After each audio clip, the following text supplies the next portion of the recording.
મારું નામ મયુરભાઈ મહેશ્વરી, અધ્યક્ષ કચ્છ જિલ્લા આંતરરાષ્ટ્રીય ભીમસેના।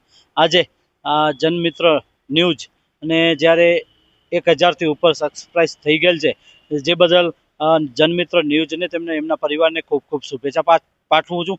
કારણ કે આજે જ્યારે ગ્રાઉન્ડ ઝીરો ઉપર આવી અને જનમિત્ર ન્યૂઝના જે તમામ પત્રકારો છે, જ્યારે સરકારોએ કોઈ પણ રાજકીય આગેવાનો હોય કે રાજકીય નેતાઓ એનો ડર રાખ્યા વગર જે સત્ય છે, સત્ય પ્રજા સુધી અને સરકારના જે કાનો સુધી અને આંખો સુધી પહોંચાડે છે, ત્યારે આવા ન્યૂઝને હું સો સલામ કરું છું અને ખૂબ ખૂબ શુભેચ્છા પાઠવું છું। અને આગળ પણ ક્યારેય પણ અમારા જેવી ક્યાંય પણ જરૂર પડશે, અમે તમારી સાથે રહીશું। કારણ કે તમે ડર રાખ્યા વગર જ્યારે પ્રજાની વચ્ચે રહી અને પ્રજાના જે અવાજને તમે સરકાર સુધી પહોંચાડો છો, તો ત્યારે મારી પણ ફરજ બને છે કે આપની સાથે રહેવું અને સત્ય છે, સત્ય તમારી સાથે રાખવું, સામે રાખવું અને તમારી સાથે રહેવું। કારણ કે તમે પ્રજાની વચ્ચે, પ્રજાની સાથે અને પ્રજાના કામો કરો છો, એટલે આપને ખૂબ ખૂબ દિલથી શુભેચ્છાઓ।